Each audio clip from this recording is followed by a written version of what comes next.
How's it going? Good. So how was your week this past week since the last time that we met? It was okay. It was okay? Yeah, a lot of papers. Okay. Yeah. Sounds like you're pretty busy with the semester getting ready to wrap up. Yes. Yeah. Yeah.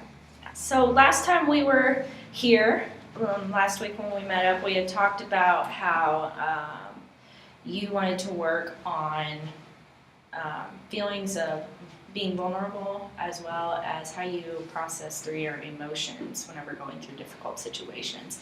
Were you able to reflect on that at all in our time apart? Not really. I mean, like, as you said, like, that's a huge reason why I'm here, and I just don't really know how to process through those things. So I just, like, don't even really know, like, I guess, like, my problem is I don't know how to process, and so I don't even know where to begin with that. Okay. So, in thinking about our session last week, you pointed out two different things, but yet they are related. Those, as you had said just now, being able to process through your emotions and really think about what you're feeling and how it's impacting you, as well as being vulnerable with other people. So, what would you like to work on today concerning those two things? I think I'd rather start with working on, like, processing through my own feelings, because I think it'll be a lot easier to talk about my feelings with someone else if I know what I'm feeling. Like, that's part of my problem. Like,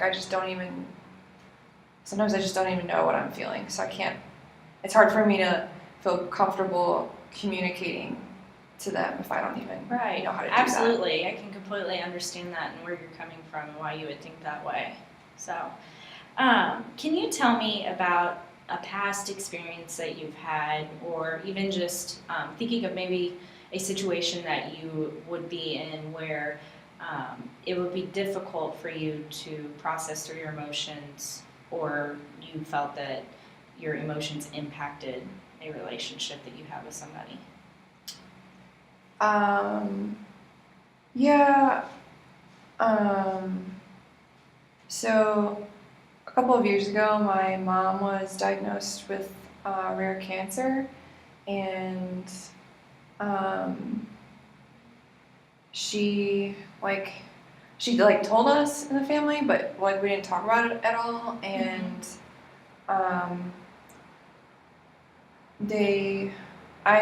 all I really know is, like, that the doctors say that, like, chemo won't really help, and so they've been trying to have her do, like experimental cancer treatments, and I know she goes to Boston, like, every couple of months and does whatever. I don't even know what they do, but she gets the treatment, and then she comes back, and sometimes she'll, like, tell us if things are getting better, and sometimes she won't say anything at all, and I don't know if that means it's getting worse, but we just, like, don't really talk about it very much, and so, like, that was hard, and I didn't really want to think about what it would be like to lose her, so I just, like, didn't really process through it at all. Okay. So what I'm hearing is that you're saying with your mother's diagnosis and her treatments, your family doesn't talk about that really very much. Do you guys talk about it amongst each other at all? Not really. We don't want to talk about anything. We won't talk about, like what shows are on TV tonight or stuff like that, but we just don't really, like, communicate a whole lot, and I mean, I don't know if she talks to my dad about it, but if she does, I don't know about it. But she doesn't really, like, when like, my brothers and sisters and, like, when we're home, we just kind of all hang out in our own rooms and don't really, like, talk to our parents or each other. So can you tell me a little bit more about overall the family dynamic growing up in regards to processing through emotional things? I don't know. Like, I am the middle child, and my sister had a lot of issues, and she just didn't like to like listen to my parents and respect them, and so they were like always in the principal's office and stuff, and so like they were talking about her a lot, and they would like talk to her about like she needed to do better and she needed to stop doing this and start doing this, and so I feel like their relationship wasn't good, but like they at least talked to one another more. And my brother is younger, and he just started middle school, and he's kind of like, he just stays in his room all day, and he's always on his computer, and he like really doesn't want to talk to my mom or my dad. And my parents, I don't know, like they're still together, but I don't know if they even really like love each other. So I don't know, like none of us just really,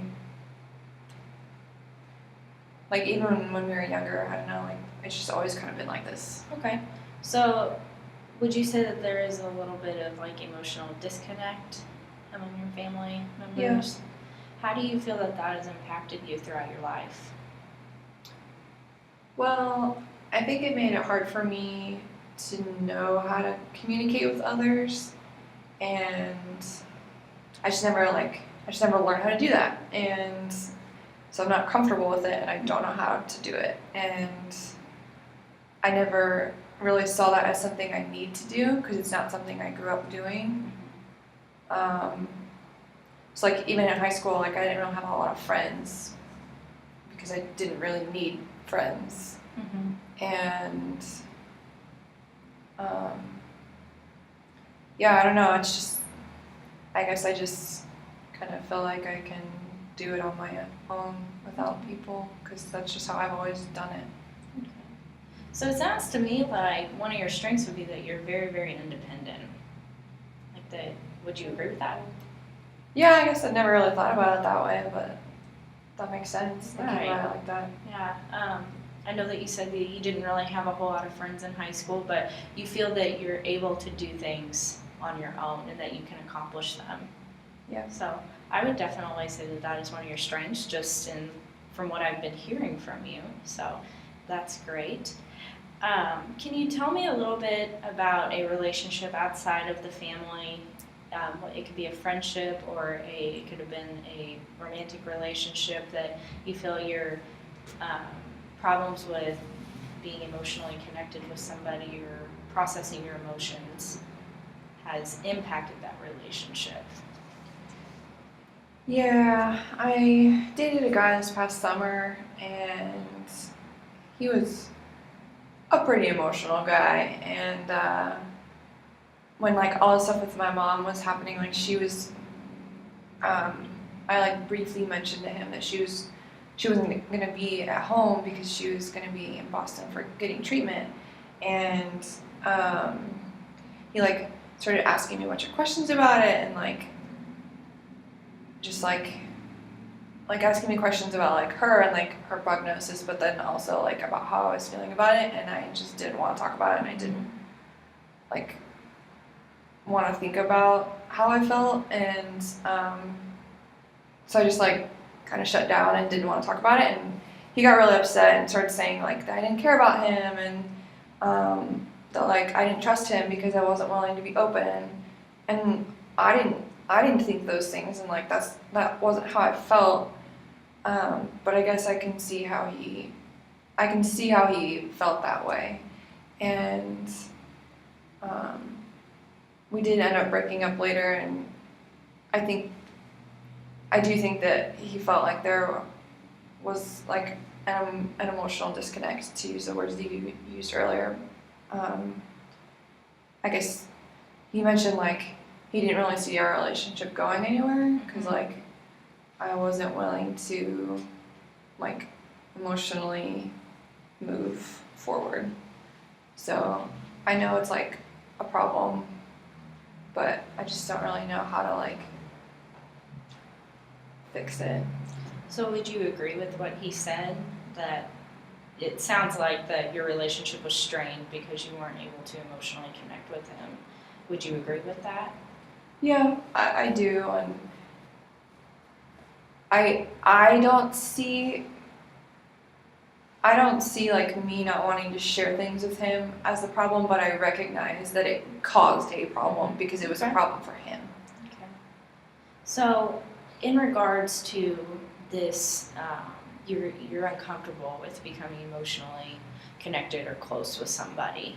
Um, how do you propose? What would be something that you would be comfortable with doing that's going to kind of move you out of your box a little bit and move you taking a next step forward towards developing those skills to allow yourself to become emotionally connected with somebody?